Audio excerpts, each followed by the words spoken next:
AI agents are everywhere, automating tasks and making decisions at machine speed. But agents make mistakes. Just one rogue agent can do big damage before you even notice. Rubrik Agent Cloud is the only platform that helps you monitor agents, set guardrails, and rewind mistakes, so you can unleash agents, not risk. Accelerate your AI transformation at Rubrik.com. That's RUBRIK.com. Why are there so many songs about rainbows? Oh, good. I'm glad you're having whiskey with me. Yeah. Oh, cheers. Cheers to you. To you. Are you okay? Sorry.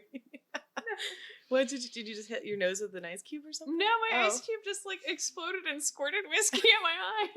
How rude. Rude. Rude ice cube. Oh, my eye, my whiskey eye. I'm sorry about that. That's life, I guess. You really got whiskey in your eye. Sometimes in this life, you just get a little whiskey shot into your eye. You know, better than other things. Yep. Welcome to Witchcast. Welcome to Witchcast. 'Cause it's Witchcast.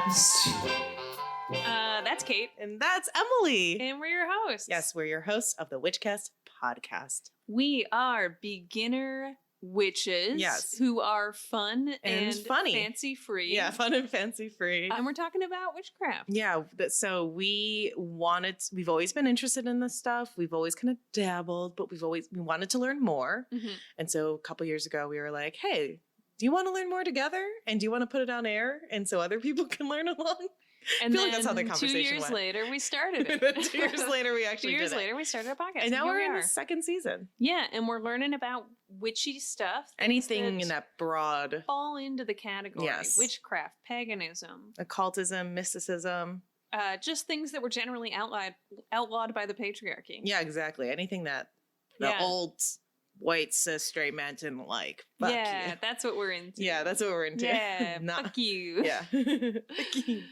And today we're talking about spiritualism. Spiritualism. I feel like Yeah. we've touched on this so much that we just kind of had We wanted to define it. We wanted Yeah. to talk a little bit about what it is, the history of it. because I had no idea. I did not know. I honestly did not know. I feel like every episode I start with, I did not know this at all. I didn't know how much I didn't know this. Because I thought I knew what spiritualism meant, and I think I was deeply wrong. I thought it was like a lot more dogmatic and specific, I think. And I didn't realize that it was, oh my gosh, I think we should just go into it. But I didn't realize it had only really to do with the belief of the dead and communicating with the dead and that. I thought it was more of like a broader religion that kind of covered a whole range of beliefs. And I guess I had kind of the opposite same problem, which is that I thought that spiritualism referred to any religion that believed in spirits in general. And I think I even said that to you like half an hour ago, but the more I read about it, the more You're I a was different like, person now. I'm a different person now.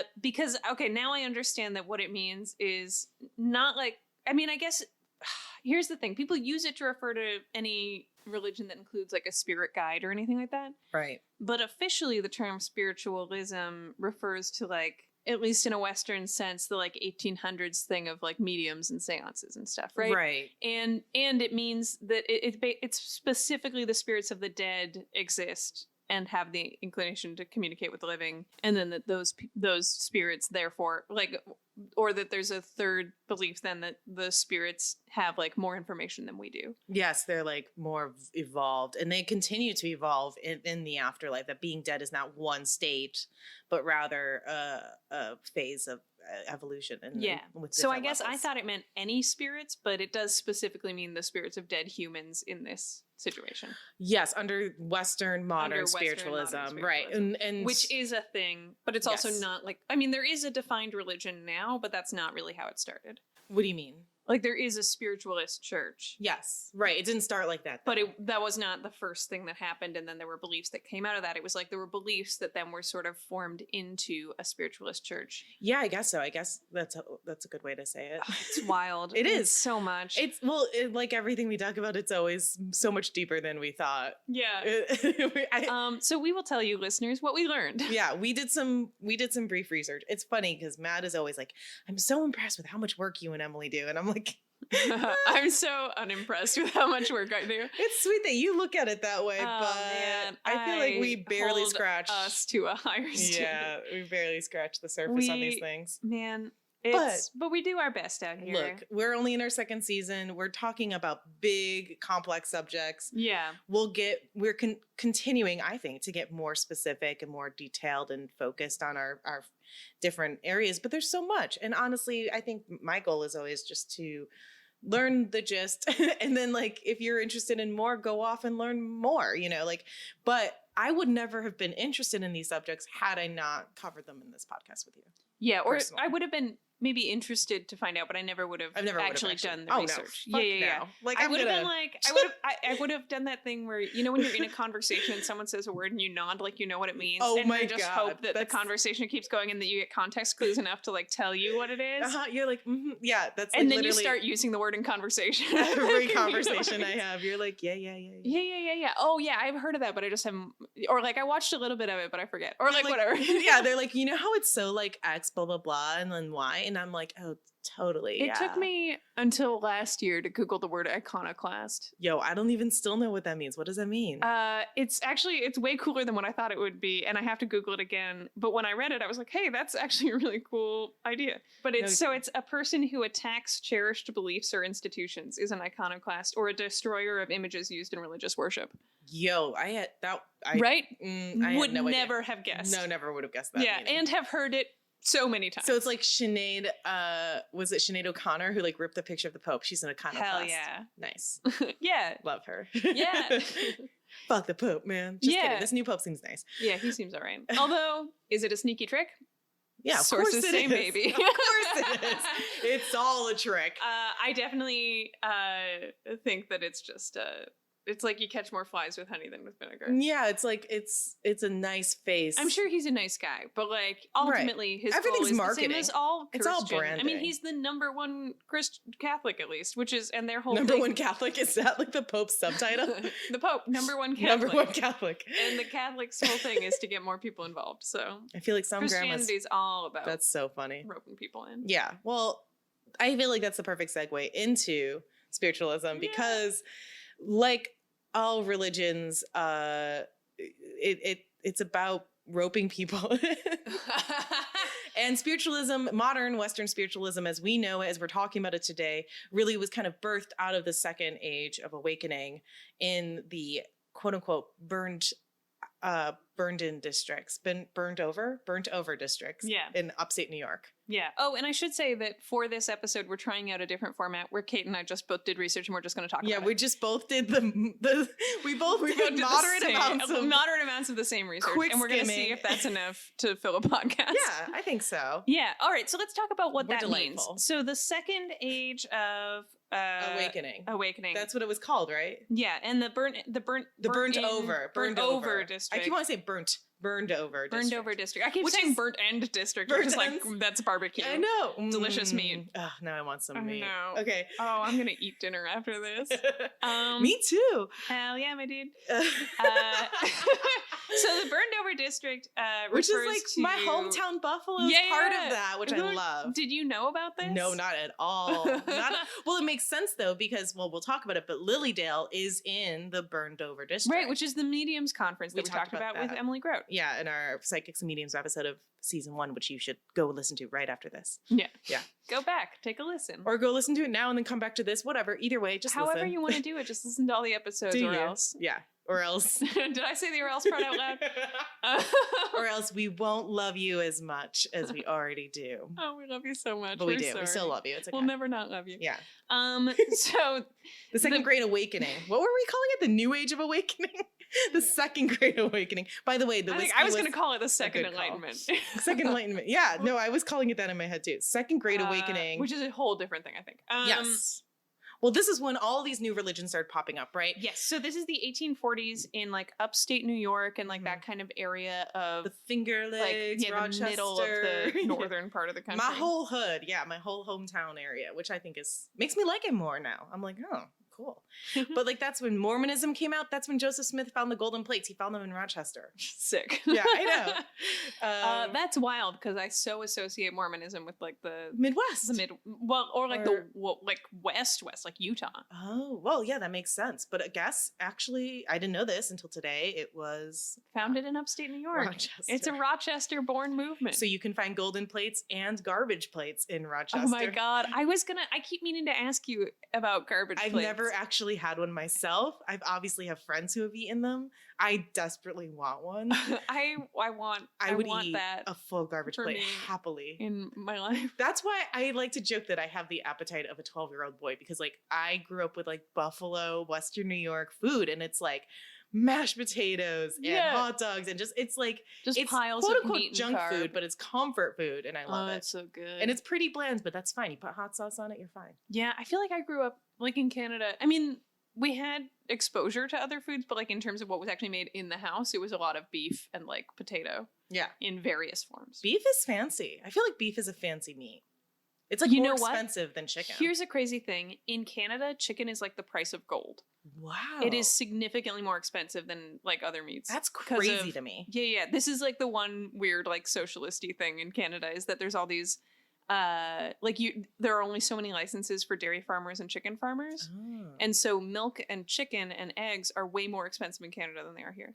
I'm actually okay with this because, well, one, I kind of identify as a pseudo socialist myself, but two, like I think that the way that we churn out like chicken and egg in this country in America is disgusting. Yeah, I think a balance would be nice because Yes. someone did a study that was like if you gave out because they haven't given out more licenses to like commensurate with the growing population of Canada, and so it's driven demand and therefore price up. So there was like a calculation that if they lowered it very slightly, it would bring like people that are hovering around the poverty line would have more money for the year. Oh, like in a sort of significant way because milk and eggs are so they're like, very instrumental to Yeah. the human and diet. chicken and that kind of thing. Like if it were just a little bit cheaper, like that $400 could move like X number of people. Like, Let's do but it. also that's such a technicality if you're living that close to the poverty line. But still, that would be I don't know. I don't know that much about it. I don't live in Fascinating. Canada right now, so don't ask me. But I mean, to be fair, I do think chicken's kind of disgusting. I love chicken nuggets and chicken tenders. I love to eat chicken, but it's also, I objectively understand how disgusting it is, I think, as a meat. We should cut all this out. I love chicken. I love chicken. The No, only thing but, I like, want to add that maybe I will cut around in order to say this is that I was in Toronto like a month ago and I ordered a McChicken because I forgot. And it was like a $6.99. No way. McChicken. Just for a sandwich. Yeah. And from a McDonald's. I was like, what the fuck? Yo, that's... Except that it's totally fair and I want them to have a living and the chickens to have a good life. But like at Come the on, same man. time, I was At like... what price, though? At what price? No, you can leave all of this in. Because I think a great segue back to spiritualism is that a lot of socialists became... No, that was terrible. But a lot of socialists were spiritualists. Well, yeah. I mean, because there's a big... I don't know. I also... This is not the time or the place to discuss this, but I think that humanism has a big place in terms of like the mid-level socialism of like most first world countries. Yeah. Like absolutely. the idea just that you should take care of other people Yeah. shouldn't be a radical left-wing political idea. Exactly. I mean, there's such a stigma, but I really think it's the whole like Red Scare thing and the idea that communism is equal or somehow close to socialism, where it's not. It's libraries are socialists. Like Right. public the school is concept socialist. Of like our roads is socialist. Exactly. It's just about, everyone chipping in for the betterment of the entire society. Yeah. Anyway, but that is a great point because I think that we were talking about this before we started recording, that a lot of people who got into spiritualism as a kind of gained steam after the 1840s, were more open-minded progressive people because they also, a lot of the members of this movement were into women's suffrage. They wanted the abolition of slavery. They wanted improved relations with Native Americans, however you want to take that, like however much they actually did then anything about that. But in our research, they were lobbying for it based on... They seemed like cool people. They seemed like liberals. Yeah. I mean, and it's sort of a chicken or the egg thing in terms of like, were they into this movement because they were more open-minded, or was it a place for open-minded people to go and talk about their causes? Chicken or egg. Chicken or egg, baby. Either way, it's $6. Either way, it's going to cost you a little bit more than you think. Well, so let's go back a little bit to the burned over district. So a big thing that, of course, I think, and there's to be honest, I did listen to some other podcasts who talk about spiritualism. You can check them out. There's one by the BBC. There's one by This Podcast is Haunted. But we also looked at articles I looked at one from like Britannica. There's one in the Atlantic, but also Wikipedia, our good friend. Yeah. But so a lot of the research points to our good friends, the Fox sisters, who kind of were the Fox sisters. I like to think of them as my friends. We talked about them during the Emily Grote episode. No, I'm very into the phraseology. Go on. Okay. But they, so they had this little farmhouse in Hydesdale, I think it was New York. And Hydesdale. So they were 11 and 14 when this first happened, by the way. Dang. And they were reporting these rappings that they heard, like a knocking, as you would imagine a ghost rapping. Sure. Not like hip-hop. A kind of a knock But sound.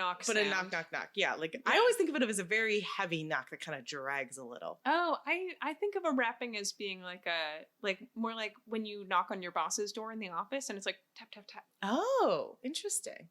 Like you want attention, but you don't want anybody to jump. Right. Okay. I don't know what I'm sure that there's a correct beauty answer. of the English language. It's completely like iconoclast. It's completely interpretable. Completely up to your interpretation. It's whatever you nod your head and decide it is at a party. Exactly.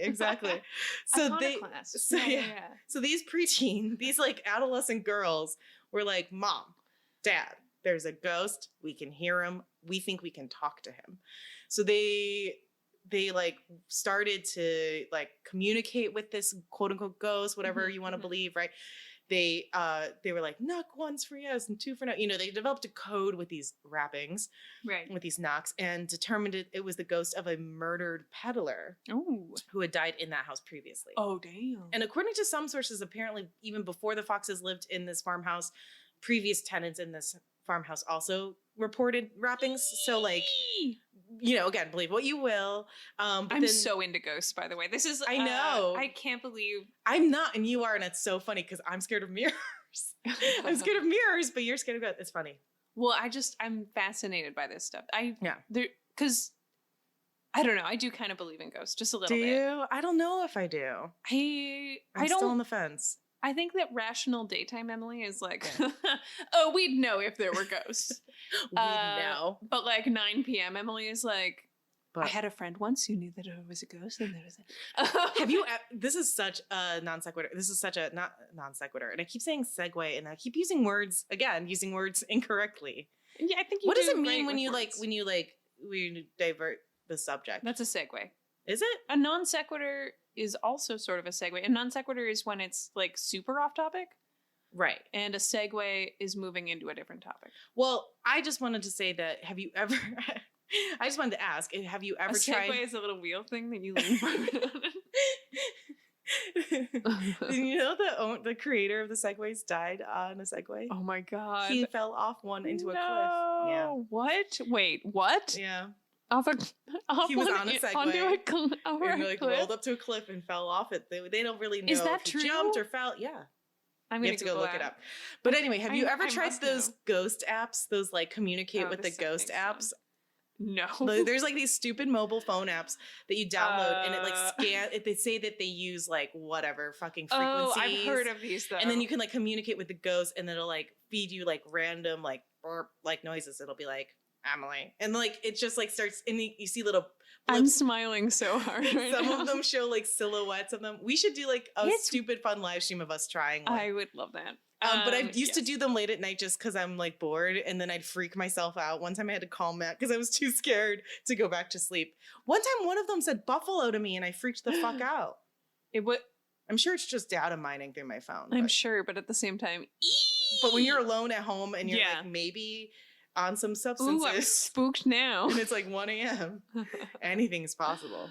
Oh man, I love to tell ghost stories late at night, and then I hate to try and fall asleep after. Right? And then you get all freaked out. And that is my favorite kind of horror movie, are the supernatural ghosty ones.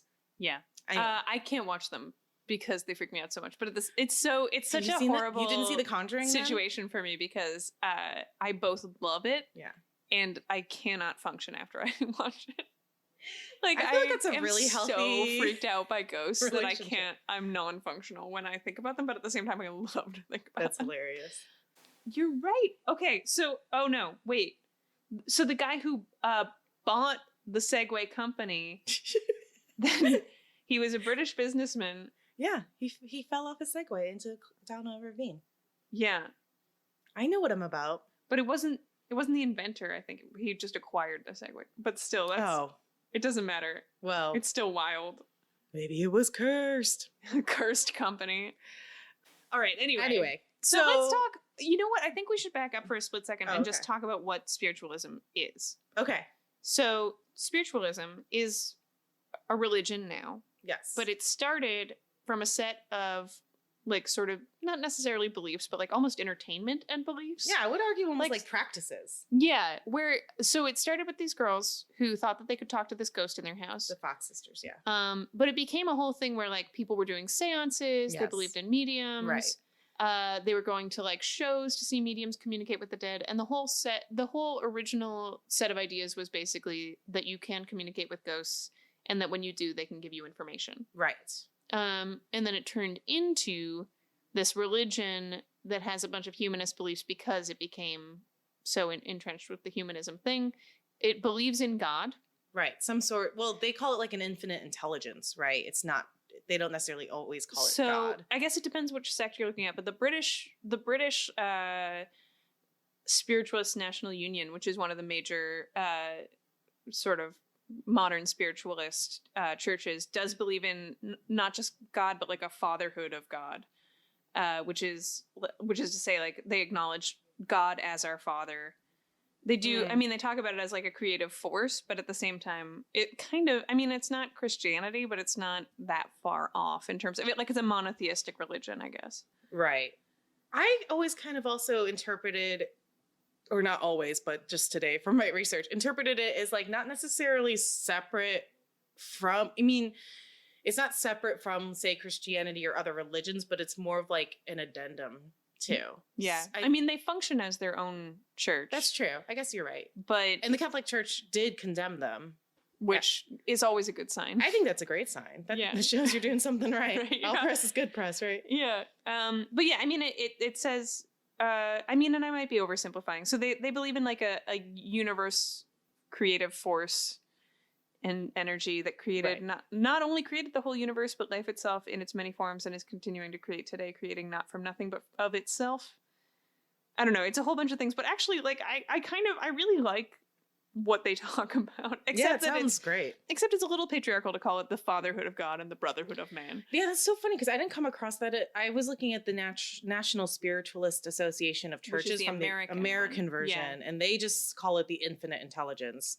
And it seems pretty neutral gender-wise. But I'm all about that then. Yeah. Way to go, American chapter. I mean, rise above. I'm sure it's also because it was developed a little later, right? Well, that too. Well, or was it? I mean, if it originated in upstate New York, potato, probably.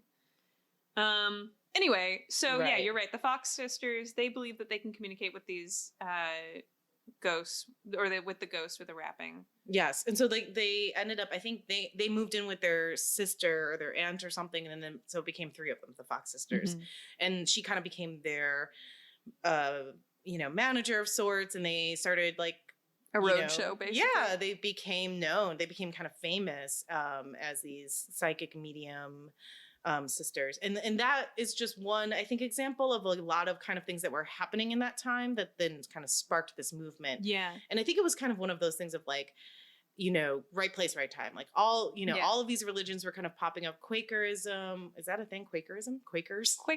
I don't know if it's Quaker- Quakerism. the Quaker religion. Mormonism, Millerism, like all these different religions were popping up around this burned over district in like the 1840s. and it was like the new age of awakening. Yeah, and so according to Wikipedia, at least, it's part of that is because there was sort of like that region of New York State at that time. A lot of people, one, believed that direct communication with God and angels was possible, and that God was not like a harsh, mean God, but rather like a God that would not condemn. Yeah. The example that Wikipedia gives is that like unbaptized infants wouldn't be sent to hell because that's ridiculous. Yeah, that seems really. Or like that's a super mean God, and they were like, that's not the God we want to believe in. And so a whole bunch of different religions popped out of there, but the roots of, in theory, although they aren't all connected, and I don't know how kind the Mormon church is. I don't know all that much about Mormonism. Me neither. And we're not going to cover it because it's not witchy. It's just not there right now. Two in the government. The only thing I know about Mormonism is from like South Park and the Book of Mormon. Yeah. The Book of Mormon. Right. That's how I knew about the Golden Prince. I don't know why I just sang that. I'm so sorry. It just came out. No, it's beautiful and I loved it.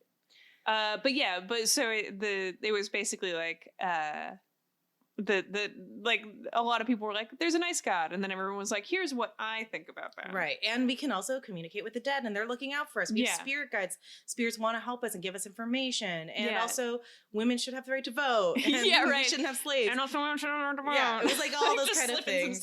Probably not a coincidence that so many major spiritualists were women.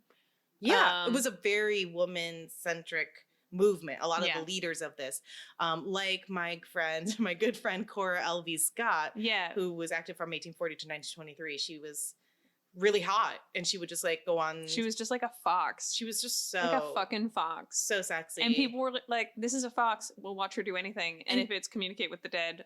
Yeah, great. She also was like incredibly well spoken and like would go around on these tours talking about spiritualism. Yeah, and all I should say guys. She wasn't like doing burlesque or anything. No, she was just giving engaging. Speeches. She was like giving TED Talks, like hot, sexy spiritualist TED Talks. TED 1.0, Yeah, all over the country. Ed Talks. People were like, "What?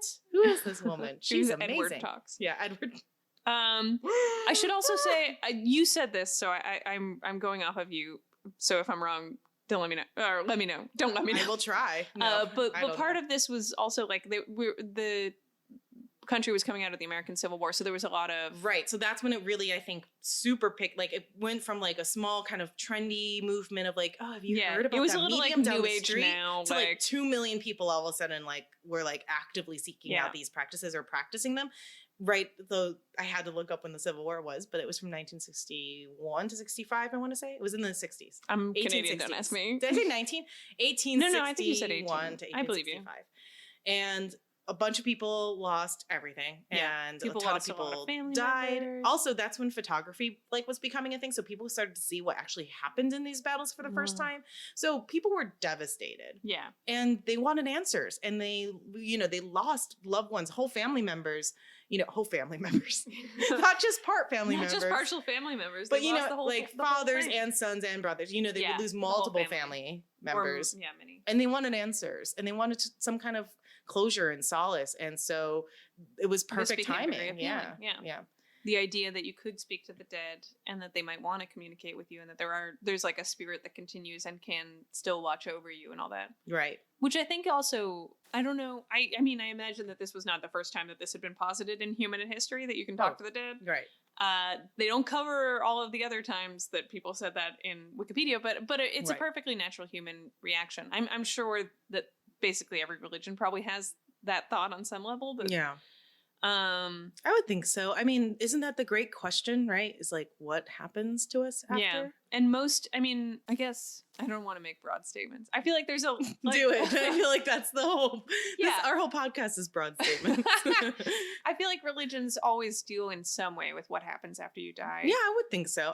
I would argue that. I think like Judaism doesn't have a heaven or a hell, but they're much more about like what you do on earth is what matters. But I know Jewish people that certainly believe in ghosts and believe that they're like watched over by their ancestors. I think you can't you can't live as a human and not have to somehow deal with death in any way, right? Like, right. I mean, it's sort of it's what religion is for. The is one grappling universal, with why are we here? How are Right. we here? Yeah. Where do we go when we're not here? Exactly. Where do we come from before we get here? Exactly. Yeah. And so spiritualism, I think, dealt with a lot of that. And that's a good point to bring up spiritism, which is different and Right. some would argue is an offshoot of spiritualism. But that was kind of developed more in France and then in Spain or just France. But it became also popular in the Latin colonies back then as well, which then kind of, I think. Yeah, espiritismo is so Portuguese and Spanish for spiritism, basically, but it's a term used in Latin America and the Caribbean to refer to the popular belief that good and evil spirits can affect health, luck, and other aspects of human life. So that sort of sprang out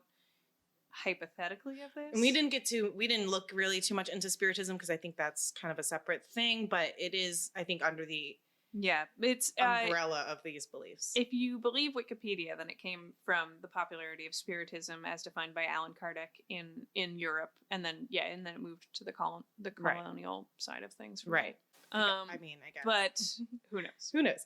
I also want to give a quick shout out. So prior to the Civil War, though, Pascal Beverly Randolph, who we talked about in our sex magic episode with Adrian Sexton, I didn't know this. He was mixed race, actually. Oh. Yeah, so he was around from 1825 to 1875. He's known as like the birth father of the sex magic movement. Sick. That then, gave way to what we also talked about with Aleister Crowley. And then we also mentioned this in our Hermetic Kabbalah episode. So it's all connected. Wild how it's all connected. Yeah. But he was he was also a big part of the abolitionist movement, and he was a big prominent spiritualist and trance medium. So he also had a big hand in kind of the spiritualist movement gaining traction. Yeah. So in this environment of moving back to the origins of this whole thing, of like the upstate New York burned over district stuff, two guys become important in terms of their writings and teachings. Emanuel Swedenborg, who you might know as the Swedish chef. I'm just kidding. I was like, really? But Swedenborg is a very funny last name. I'm so sorry to the Swedes. And then Franz Mesmer is actually a big figure in this who, like his teachings kind of ultimately fall out of favor. But he was a German doctor with an interest in astronomy who was around from 1734 to March of 1815. And he created the term animal magnetism as being a natural energy transference occurring between all animated and inanimate objects. And the word mesmerism comes from. I was gonna say, did he start the mesmerist movement? Yes. Okay. Which is also the root of the term mesmerize. As in mesmerize, because he created hypnosis. Yeah. This bitch invented hypnosis. Dude, what a prolific dude. I know. So he was into spiritualism, or sort of an early version of it, or his teachings certainly were influential on it. He did a lot of crazy stuff. But so the two things that they talked about that resonated with early spiritualists were that there's not a single hell and a single heaven, but rather like a series of higher and lower heavens and hells, and that spirits are intermediates between God and humans. So Emanuel Swedenborg, our Swedish chef, he did all that stuff I just mentioned. And then Franz Mesmer separately provided hypnotism, which then was his techniques of hypnotism were what fed into trances and like seances and stuff in spiritualism. Okay, I'm so sorry. Go ahead. No, that makes total sense. I actually was just going to mention Dante's Inferno because he had like the 9 circles of hell, right? I mean, this seems like a belief that, like we've talked about, we have a feeling has been kind of always existed in different forms and ways throughout many cultures. There's a special kind of hell for right. But so that brings me into this kind of unorganized. People that cut in line by accident. Ugh. It's still annoying. By accident, you're never cutting in line by accident. By accident, just because you're staring at your phone doesn't mean that you don't see. You know exactly what you're doing. I did a very well-timed throat clearing when someone cut in front of me, like getting off the subway, and they did not appear devastated at all. It was the worst. Oh, they didn't. They didn't react. Well, actually, she stopped moving entirely. Oh. So either that was a passive-aggressive move, or she was very engrossed in her phone. Honestly, that. I'm not sure which. If you have to go on your phone, move over to the side. Get out of the Don't way. get on the stairs and then walk slowly. That is the worst place to be on like your a phone. crowded subway platform. Those are the people that deserve to just get kicked a little. Like just a tiny kick. tipped I over. know. I thought it. I was like, oh, it's so tempting. It's just so like, rude. Just wait till you get to the platform. It's not that urgent for you to wait 2 seconds to move to the side. Right. Anyway. But I was gonna say that the mesmerists, that was also part of the kind of unorganized movement that was spreading through the UK and in the United States with the spiritualist movement. I love that there was this newspaper, the London Spiritualist Alliance published this newspaper called The Light, and had articles like Evenings at Home in Spiritual Seance, Ghosts in Africa, problematic, Chronicles of Spirit Photography, et cetera, et cetera, et cetera. And we talked a lot, I think, in our Psychics and Mediums episode about the whole trans medium trend that was going on. It was super big in the Victorian era through the early 1900s, and like everyone was all about it, the ectoplasm, the levitating tables, etc. Yeah. All the sort of, I mean, and a lot of it was fake, and there was like the babies, and which then led, I think, yes, you know. This is my. I love that anecdote. I tell that story all the time of this psychic just holding up his foot, being like, "It's your baby," and he's like, "I don't have a dead baby," and this is definitely your little piggy. Yeah. But I also thought it was interesting that this became that spiritualism, of course, was like very much among upper and middle class white women. Mm-hmm. Like this was like their thing. And I'm so sorry on our behalf. Yeah, isn't that how it is? Fucking annoying. Like we talked about this before. I think like almost everything we've talked about so far, and any religion, movement, trend is usually appropriated from something else, right? Yeah. Like it's always an amalgamation of like other cultures and beliefs. Yeah, but there are no new ideas in our world. But of course, it's the rich, powerful people that are the ones that then make it a national or international trend. Yeah, and pay money for it. Right.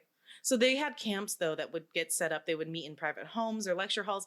But then they started to have these like camp meetings all over, including our, good friend Lily Dale in Western New York, at their Etna, Maine, Onset Bay Grove in Massachusetts, Camp Chesterfield in Indiana, Wanawalk Spiritualist Camp in Wisconsin, Lake Pleasant, and also in Massachusetts and Montague. So yeah, it was all over the place. And also Casadaga, Florida was a big spiritualist camp movement. So this was happening, kind of popping up all over in America. And I'm sure in England as well. I just didn't look that up. Feels true. Yeah. There was like periodicals being published. There was books and it was a big thing. I feel like it was yeah. I mean, and like we said, when you lose a loved one, the desire to have some closure and want to talk to them, it makes a lot of sense. That's why Mary Todd Lincoln was also really into seances after her son died. She and Abraham were both like really into the seances. And Sir Arthur Conan Doyle. It was after he lost someone too, wasn't it? That he got into it. Am I lying? Just a sec. I feel like I read that. It feels like it's possible. But yeah, Sir Arthur Conan Doyle, at the very least, was definitely into spiritualism. A big proponent of spiritualism. So, okay, here we go. This is from the SNU website, the Spiritualist National Union from the UK. So Arthur Ignatius Conan Doyle was born in Edinburgh. Doesn't matter. He was a physician and a writer noted, of course, for his fictional detective Sherlock Holmes. Sherlock Holmes. Sure, that little guy. His interest in psychical research began in the 1880s. Beginning his public campaign for spiritualism, he announced his acceptance of it in around 1916, and in 1918 he addressed the Spiritualist National Union's 16th AGM at Sheffield, and he published his first spiritualist book, The New Revelation, that year. So for over a decade, Sir Arthur and Lady Doyle traveled thousands of miles propagating spiritualism. And in 1925, he was nominated honorary president at the International Spiritualist Congress in Paris. Yes, he was a really big fan of this stuff, and he stood up for, especially when a lot of these mediums were being accused of fraud. He went to their defense. So according to Wikipedia, again, not sure if this is true, but it is cited. He lost his son Kingsley in World War I, who was also a member of the Ghost Club. Although if he was interested in 1880, then that was World War I think he was already interested. Yeah, it just was maybe it just intensified. Intensified. Interesting ghosts intensifies. Yeah. I feel rude saying that. No, I love that. Okay, and then so in the 1920s-ish, it kind of starts to die down because there have just been so many frauds. Right. And just the world is changing. And things come in and out of fed. Yeah, because you have people like Houdini who are devoting a ton of time, and other To psychiatrists revealing frauds, which is totally scientists. fair. Yeah. There were a lot of frauds that were doing it was just entertainment. It wasn't. Right. But if you're claiming to be actually communicating with spirits, then it's a You problem. probably should. And we talked about that in our Psychics and Mediums episode. Yeah. There was, of course, a ton of fraud going on. And any kind of, movement and trend. Even in this, like, popular rebirth of, like, witchcraft among, like, millennials, there's a lot of people out there that are just trying to make a buck. We talked about this in our Haitian Vodou episode, too. There are a lot of people out there who are just trying to make money. And they're like, hey, I'm Haitian. I'll sell you this. So you just have to be discerning, I think, no matter what you are into. That doesn't mean that there's not true practitioners and true believers out there. Yeah. Right. I think so. Yeah. Also, did you know Charles Dickens was part of this club too? No. I want to be part of this ghost club. Cool ghost club. Sorry, I just saw that. That was. You want to join this ghost club? And even Marie Curie was. A lot of. at a Well, I seance guess it was so in Paris. appealing in terms of like the humanism aspect makes a big difference. Where it's like because it was all of these like very progressive values, I'm sure that it appealed to a lot of smart progressive people. Yeah. Also, it's just kind of cool. Yeah, and if I was invited to a big fucking seance in Paris, I'd go. Yeah. Yeah. If I'm Marie Curie and someone's like, "Hey, you want to come see if they can talk to the dead?" I'd be like, "Yeah, all right, let's see this thing." Yeah. I'd be very spooked the whole time. I totally want to go to a real seance. That would rock. Okay, and then so spiritualism ultimately after the 1920s sort of split off into three major directions. Right. One is the spiritualist church, one is syncretism, and then the third is survivalism. Oh, I didn't know that. Parapsychology, psychical research, or survivalism, which are basically all just different terms for believing that there's life after death and just sort of investigating those things. Yeah, I guess that's why this is so interesting to me, because I always kind of thought like it's not a one or the other. Like I think in terms of religions, and the spiritualism is now a set religion, which is why there is a set religion that is spiritualism. Right, they did to like kind of organize and stuff, especially as it was declining during the during all the fraud accusations. But I also think believing in life after death is just kind of again, I guess like a humanist thing. I think it's just kind of a very common, and everyone has their own idea of what happens to us, I think. Yeah. I think so. I think everyone has their own take on it. Yeah, even people that I know that are like devout Catholics or whatever else still will say things like, well, but of course I believe in, one thing or another in terms of. Well, maybe I should revise that statement. I don't know if everyone knows exactly or has a belief. Yeah, I mean, people believe it's unknowable. People believe it's knowable. People believe that there's ghosts. People believe that there's heaven. They believe that It's such a weird. What do you believe happens to us after death? I have no idea. I feel like most people actually have no idea. In the agnostic camp in terms of my whole life, which is that I kind of believe that we'll never know, and that it's better to just choose a You don't know until you know, and then you're dead. Yeah, right, exactly. It's like if something makes you feel good and something helps you deal with the hard things of the world, then do that thing. Yeah. And I think that's all religions are, is just a way to like, in many ways, like just to deal with life and how hard and life is crazy hard. Life can be. Yeah, life can be very hard. Life can be also really awesome, but life can also be hard. Yeah, and I think it's, and I think that there's like a spark of the universe that we'll probably never understand, but that you can try to communicate with and however you want to do it. And I love that idea, though. I think not knowing, I always think of like Hawking and like, all these like physics, scientists and physicists. This is what they're called. Physics scientists. This is why I'm not a scientist. But, all the, even from a physicist standpoint or psychological standpoint or sociological we don't know. Like there's so much we don't know. There's so much evolving we have to do, I think, as a species still. Yeah. We don't know how to, travel faster than the speed of light. We can't do that. I guess I should say I believe that there's a possibility that like 1,000 years in the future, people will have scienced out everything that's happening. If we haven't died off by then. If the world hasn't been destroyed in the next 100 years. I think that's possible. it's we possible survive. that people will science hard enough that eventually they'll be able to explain a lot more than what you and I will ever know. But I don't know. I don't believe that I will ever know No, what created life or Yeah. like how that all happened. I agree with that. Or because like if even if it, let's say that there is a great creator of some sort, Yeah, where did the great creator come from? exactly. Let's say the universe is definitely constantly expanding. What's it expanding into? Exactly. It drives me insane. No, I know. You can't think about I it. can't think about. It's like what do they say? You can't think about eggs or how planes fly too much. Otherwise, it's just it'll fuck with your head. It's like if I think about the universes like beyond our universe, like I can understand. I think our universe and the Milky Way. I'm like, okay, that makes sense-ish to me. I don't know exactly how it burning out there, right, but I don't really. How it formed still isn't quite clear to me. Where it's what the future of it is like, right? and then what's beyond. Then I start to get really overwhelmed, and like my ego starts freaking out, and it's like, Yeah, I'm right. like, wait, too much. So it's better to just Go watch Real accept Housewives. That's what our lives are going to be. Is Right. that, like, unless someone comes up with an answer, in which case I will hear and accept that answer. Yeah, That the best thing you can do is just I think it's more fun not to know. yeah, just choose something that works for you if you want to, or Yeah. don't. You know, Yeah. explore things. Yeah. You know. Anything else we want to say about this? I think there's so much. Into The one it, thing I but- wanted to do is just maybe read the Declaration of Principles from the current spiritualist church, just to From give. the UK or from the US? Let's do the U.S. one. Okay. Just because I think it helps. I sort like of it a talk lot. about. Yeah, one, it's neat, and two, it It's helps kind of neat. define what spiritualism is in terms Yeah, of yeah, learning yeah, a little yeah. bit more. So their Declaration of Principles say: 1, we believe in infinite intelligence. 2, we believe that the phenomena of nature, both physical and spiritual, are the expression of infinite intelligence. That's I can't cool. talk. It's okay. Oh, I have it too. 3, we affirm that a correct understanding of such expression and living in accordance therewith constitute true religion.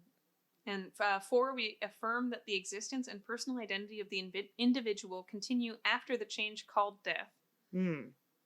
That's like heavy. I feel like I have to kind of process that a little. Yeah, there's a lot here. 5, we I get it. affirm that communication with the so-called dead is a fact, scientifically proven by the phenomena of spiritualism. We believe 6, that the highest morality is contained in the golden rule: do unto others as you would have them do unto you. 7, we affirm the moral responsibility of individuals and that we make our own happiness or unhappiness as we obey or disobey nature's physical and spiritual laws. Yeah, I get that. Yeah. 8, we affirm that the doorway to reformation is never closed against any soul here or hereafter. Also love that. And 9 is we affirm that the precepts of prophecy and healing are divine attributes proven through mediumship. Okay. And they have a simplified form underneath. Should we read that too, just Yeah. to make it clear? I don't have that one. You can. No, I shall read it. So the simplified form is: 1, we believe in God. 2, we believe that God is expressed through all nature. 3, true religion is living in obedience to nature's laws. 4, we never die. 5, spiritualism proves that we can talk with people in the spirit world. 6, be kind, do good, and others will do likewise. 7, we bring unhappiness to ourselves by the errors we make, and we will be happy if we obey the laws of life. 8, every day is a new beginning. 9, prophecy and healing are expressions of God.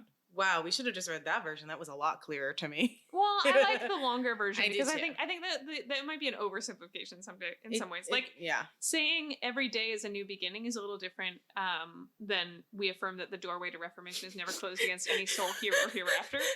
I feel like it's like someone taking like a Bible verse, but then translating into like a Like cool teen housewife's. Bible. Yeah. Or like a housewife's like kitchen. Oh saying, yeah, like our live, cackle, love. Anyway, so those are the principles of spiritualism. I mean, it's a really neat sort of way to look at the world. I think that I don't know. I mean, It sounds like really basic rules of human decency added with a bit of woo-woo into it, you know? yeah, which why not? Yeah. You know? Yeah, give that's it a fun. give it a little spice. Why not? Yeah. Little pumpkin spice. Yeah, Oh, it's terrible. because it's so white. No, I was thinking because it's October. Oh, Couscous and pumpkin I see. spice. Yeah, I it's don't know. spooky. Yeah, but also because it's white. British people. Uh, I guess this is the American one, but still. This is the American one. And Americans, I don't think Brits like pumpkin spice. I don't know. That's a very that's a very broad statement That to say. is But fascinating. is I it a wonder if trend in that's the true. UK like it is here in America? You know, because If you, this could be wrong, but I don't think they have pumpkin pie. do they? Okay, people who live or know more about the UK than us, please DM us on Oh, I have Instagram no or idea if email that's us. true or Let us not. know. They gotta have pumpkin pie over there, or at least, I mean, I'm sure from, if it's not native or like originating from there, then it's like is Americans have brought, you know. Well, I mean, they don't have. Wait, they don't have peanut butter In England? Yeah, No. you have to get it from like a specialty aisle because it's an American No. thing. Oh my gosh, Brits, please get at us. Please at us. So Tell it's us I tell us feel like about it's your entirely pumpkin possible experiences. They might not have pumpkin pie. I mean, But I'd love to know. yeah, I'd love to know. And I'm not going to Google it. So No, we're not. someone text me. So email us at witchcastpodcast@gmail.com. Jinx. Or you can follow us on Instagram at witchcastpodcast. I'm under a light, doesn't count. What? You Really? said Is that the jinx? thing? There's so many different possible rules. Oh my god, I had no idea about the What if light. I did just stay quiet for the rest of the episode? No. Emily. Yay. Okay. Do you want to do a tarot Yeah, card let's do reading a before we tarot have to card wrap this, reading. Motherfucker up. Yeah, let's do it. Let's get those moon power on this cards one? out. Yeah, we're using my deck again. Because I keep leaving mine at home. Yeah. I gotta It's get. really I was just actually my thinking fault. about. I was in Namaste the other day, and I almost bought a second deck. And Did then you I was go like- without me? It It's was okay. I texted you because I literally walked by. I went to Namaste. I didn't go to Enchantments. Enchantments. It was on my way home, like between the train and where I was working. Oh, sorry. I just That's thought of a where I got story. Crystals. Yeah, tell me. Oh no, that's so exciting. And also, okay, it's fine that you went without me. We'll have to No. go on a field trip though together. Yeah. I felt really bad about it. That's why I texted you to be like, I bought crystals. But I didn't buy it. Maybe I'll buy a new tarot deck soon. Yeah, I You can go went with me. to a friend's birthday party in Brooklyn recently, and I was in a really terrible Via. I hate Via. Anyway, I don't care if they know. I had a really, I was in a really bad. Yes, you don't, because you tweeted about it too. Oh, I did. I don't fucking care. Fuck Yeah, Via. fuck Anyway, Via. but they're so cheap. And the driver was really awful, and he was driving terribly. And then I looked out the window as we passed the shop that just said witch shop, and it looked super like apothecary-esque, and there were like a couple of like gothy witches, Brooklyn witches standing outside, and I was like, stop the car. I legit was like, I'll get out here. And then I like ran out, went right, even though I was like late to this birthday party, and I ran to the witch shop. And it's so cool. It's in like Bushwick area by Flushing Ave, like deep Bushwick. And we have to go. There's like, they have stuff for like curses. They have graveyard dirt. They have like dead bees. They have like scorpion bodies. They have everything. Spooky shop. I know it's a spooky shop, but it's like set up like an Apple store. It looks really cute. I would love to see it. I would Yeah. love to go in there. I'm not gonna buy any of that stuff, but like I don't It's think cool to see that. it is cool to see. There's a lot. Yeah, because in there is like some of the shops that you go into, like no offense, Namaste, but a little bit like sometimes I feel like they're just selling it to make money. Oh, it's and, very it's clearly for just people, not witches. Yeah. Whereas like the witch shop also I think is definitely set up to appeal to the average consumer, but it definitely has some heavier stuff in there that like you need to know what you're doing, I think, to really use well. Yeah. It's they got I some would love to see that. Yeah. Can I also say I just as I was shuffling this realized that in a website that I clicked on without and that I hadn't really read, but I just clicked on my tab by accident. So this is from the UTexas website.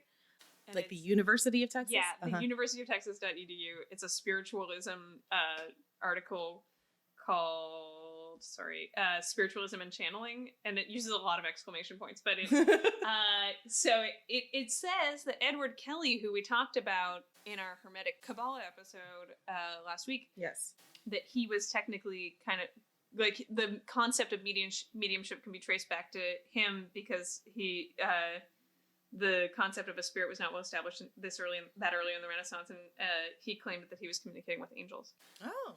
And that's the Yeah, see, that's the thing. I think it's so hard to determine the true origin because it's been going on from the beginning of time in some 'cause way. I feel like everyone who's ever lost a loved one has tried to talk to them. Yeah. In some way after Even they if were it's dead. just purely like through thought or prayer or, keeping their picture up or something. Right, exactly. I mean, I think there's every religion Yeah. and every culture Every has person. Yeah. like there's the Day of the Dead in Mexico. It's all Yes. about like Ugh, Dia de Muertos. I love it. yeah. Yeah. I mean, and not just Mexico, but Yeah, I think it's really. do you it's want from to send your Mexico. energy into this and or pull a card? Yes.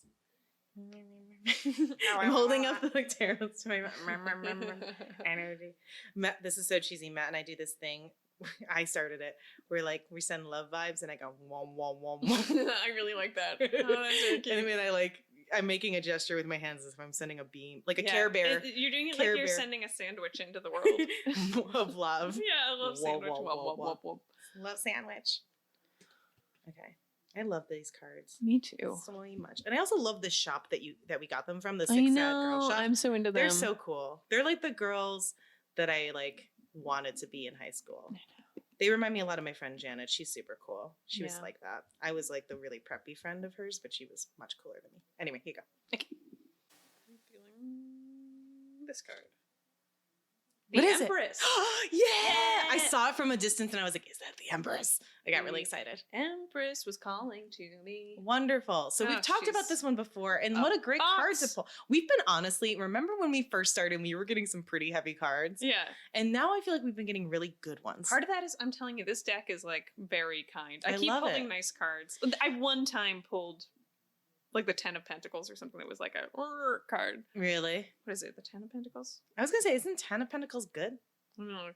All right, let's see what Biddy has to say. I mean, I know the Empress You well. look up the Empress, and I'm gonna look for this card that I got that I was like, ooh, that's not a good one. I've been getting some pretty intense ones lately. I posted on our Instagram with the new moon that we just I had. saw that. I was like, damn, I don't know what this means, but Well, I knew exactly what it meant because I feel like I'm dealing with a lot of, we've talked about this, like struggles and balance of work and it life. was not so. the 10 of Pentacles at all. It was the 9 of Swords. Oh, I was going to say, was it the 9 of Swords? Because that is I got that in my reading too. Yeah. With the new moon in Libra. Yeah. 9 of I just Swords remembered all the frowny faces on is it. a heavy card. Well, it's a lot about anxiety and stress and nightmares and like things being held over your head and feeling trapped. Anyway, okay. But today we got the Empress, which is better. Yeah. No, they're not better. They're different. They're not. Yeah. Every energy is unique and worth experiencing and then releasing. Exactly. Every card has something to teach you. But also, I love this deck, and I'm sending it love. Emily just cuddled with her deck in the cutest way.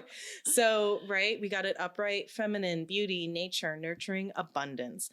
The meaning itself, the Empress signifies a strong connection with our femininity. I never know how to pronounce it. Femininity. It's a lot of N's. It's a lot of consonants. It translates in many ways: elegance, sensuality, fertility, creative expression, nurturing, and is necessary for creating balance in both men and women. Amen, sister. The Empress calls on you to connect with your feminine energy. Create beauty in your life. Connect with your senses through taste, touch, sound, smell, and sight. Draw on these senses to experience pleasure and deep fulfillment. Treat yourself to a day spa, learn massage, enjoy a fine restaurant, or spend more time with your partner. Discover different approaches to expressing yourself creatively, be it through painting, music, drama, blah, blah, blah, art forms. This may be the perfect chance to take up a new hobby that enables you to access this part of yourself. It signifies abundance. You are surrounded by life's pleasures and luxuries and have everything you need to live a comfortable lifestyle. You are in a period of growth, which is all you have dreamed of is now coming to fruition.